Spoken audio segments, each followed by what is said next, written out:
Buenas tardes, profesora. Nosotros somos el grupo 4. Vamos a hablar sobre el capítulo 7, la toma de decisiones de inversión con la regla de valor presente neto, donde hablamos acerca del mecanismo de evaluación de inversiones recomendable. El primer punto solo importa el flujo del efectivo. El valor presente neto depende de los flujos de efectivo futuros, pero no es más que la diferencia entre efectivo recibido y el efectivo pagado. Los estados de resultados tienen la finalidad de mostrar de que tan bien se desempeña la empresa, por lo tanto los contadores comienzan con entradas y salidas de dinero. Estas se ajustan a cifras de dos maneras. En primer lugar, tratan de presentar la utilidad como ganada, aunque la empresa y sus clientes no hayan pagado todavía sus cuentas. Y en la segunda clasifican las salidas de efectivo en dos categorías, gastos corrientes y gastos de capital, que se suelen decir que se deducen los gastos corrientes al momento de calcular la utilidad, pero no deducen los gastos de capital. Continuamos con el punto 2. Calcule siempre los flujos de efectivo sobre una base incremental. La estimación de los flujos de efectivo sobre una base incremental hay que ejecutar varios aspectos al decidir qué flujos de efectivo se deben incluir. Tenemos no confundir ganancias promedio con incrementales. A veces los administradores se resisten a invertir más dinero en una división que sufre pérdidas, pero de manera ocasional surgen oportunidades de rescatar una crisis y el BPM incremental sobre la inversión resulta ser muy positivo. 2. Incluyan todos los efectos secundarios. Por ejemplo, en el capítulo 7 se nos habla sobre el ejemplo del lanzamiento de la PlayStation 4. Sony ve que los efectos secundarios al lanzar una nueva consola afecta a las ventas de las anteriores consolas, pero por la competencia también se da cuenta que si no acepta el nuevo proyecto, también de todas maneras sus ventas van a disminuir por la competencia. Y tenemos el punto 3, donde no olviden las necesidades del capital de trabajo, donde los principales activos de corto plazo son las cuentas por cobrar, como el inventario, las materias primas, etc. Y los principales pasivos de corto plazo son las cuentas por pagar. La mayor parte de los proyectos implican una inversión adicional en capital de trabajo. Por lo tanto, esta inversión debe tomarse en cuenta en pronósticos de flujo de efectivo. Gracias. Las últimas 4 reglas son: incluye los costos de oportunidad, olvide los costos extinguidos, cuidado con las asignaciones de gastos generales, sea congruente con el tratamiento de la inflación. Incluye los costos de oportunidad nos habla de que el costo de un recurso es importante para la decisión de inversión. Esto quiere decir que los proyectos no se juzgan con el criterio de antes y después, ya que la empresa es una propietaria en absoluta, tanto antes de la inversión como después de la inversión, la empresa siempre va a seguir siendo propietaria. Olvide los costos extinguidos, nos habla de que los costos extinguidos son desembolsos pasados e irrecuperables. Asimismo que estos ya ocurrieron y no les afecta en la decisión de aceptar o rechazar un proyecto y por eso siempre pasan por alto. Cuidado con las asignaciones de gastos generales, nos habla de que los gastos generales incluyen la partida tales como los salarios de los supervisores, renta, electricidad, calefacción, etc. Esos gastos tienen que pagarse obligatoriamente. Sin embargo, el principio de flujos efectivos incrementales también establece la evaluación de inversión que debemos concluir solo en los gastos extraordinarios que genera dicho proyecto. Pero un proyecto puede generar gastos generales adicionales o no, no siempre es necesario. Sea congruente en el tratamiento de la inflación, nos habla de que la tasa de interés que se cotiza siempre son en términos nominales y normalmente no son reales. Por ello, tiene que establecerse la tasa de interés nominal para también estimar flujos efectivos en un término nominal, considerando la tendencia en los precios de venta, los costos laborales de materiales, entre otras cosas. Ahora yo les voy a explicar sobre el ejemplo del proyecto de fertilizante de CIFA. Bueno, ahora tenemos un pronóstico en cifras en miles de dólares que refleja la inflación y suponen una depreciación en línea recta. En la primera tabla se tiene, claro, la depreciación de la inversión de capital durante 6 años, para que ésta pueda obtener un valor de rescate arbitrario en $500,000.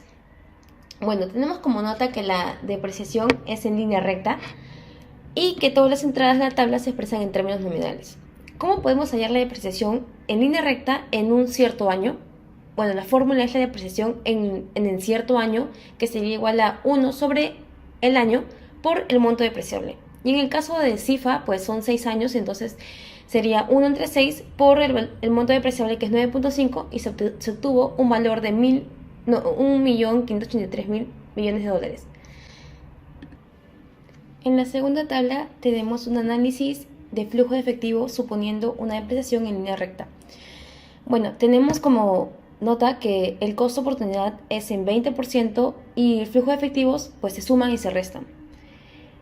Y con todo esto, al sumar y restar, obtendríamos un valor presente neto de 3.5 millones de dólares.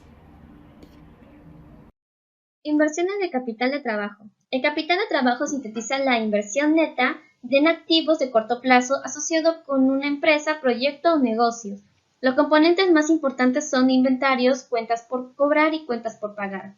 Para poder calcular la capital de trabajo se da la siguiente fórmula, que es capital de trabajo igual a inventarios más cuentas por cobrar menos cuentas por pagar. El capital de trabajo es uno de los motivos de confusión más comunes al momento de estimar el flujo de efectivo del proyecto.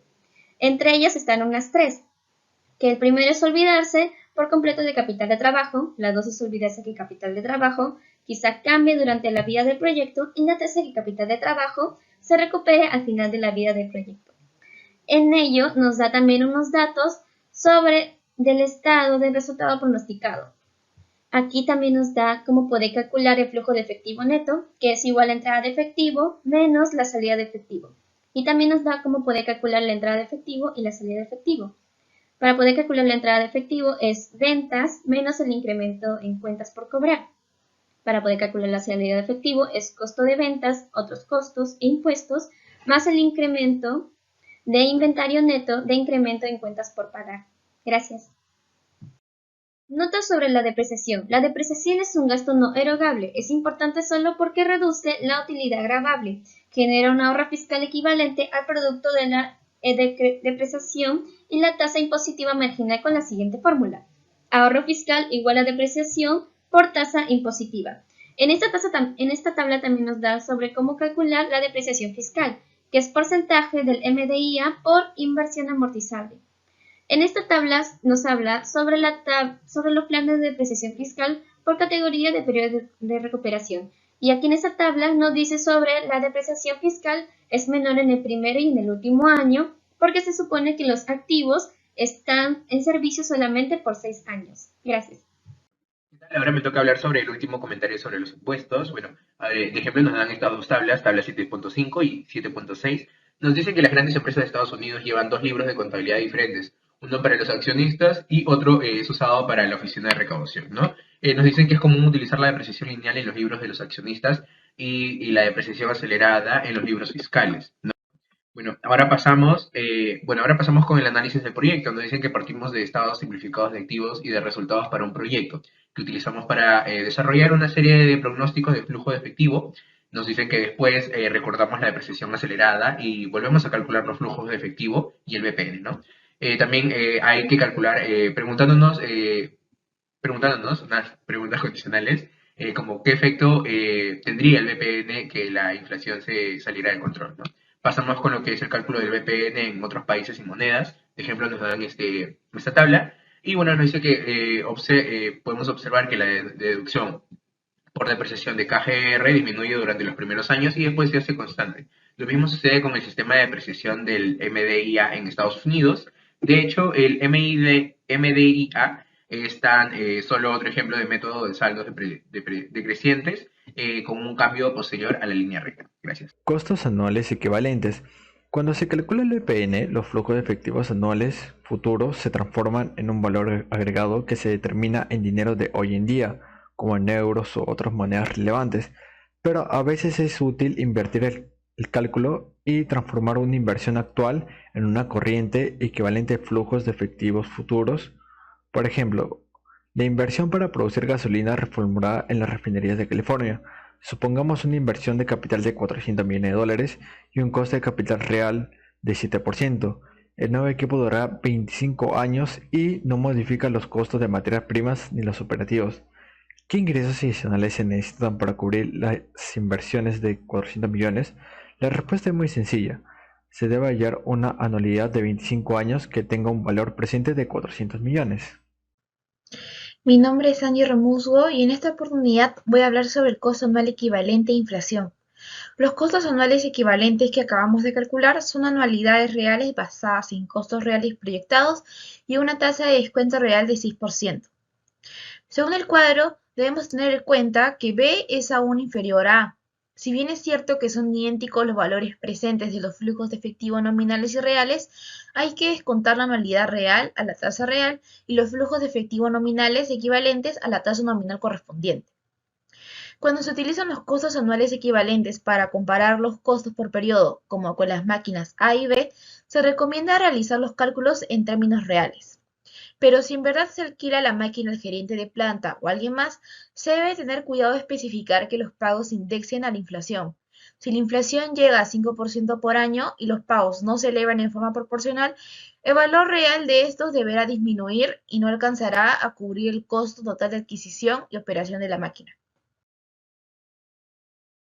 Costo anual equivalente y cambio tecnológico. Se pueden comprar dos o más series de salidas de efectivo con diferentes duraciones o estructura temporal y convertir sus valores presentes a costos anuales equivalentes.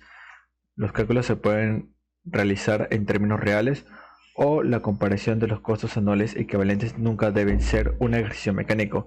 Siempre tienen que ser supuestos implícitos que se puedan comparar.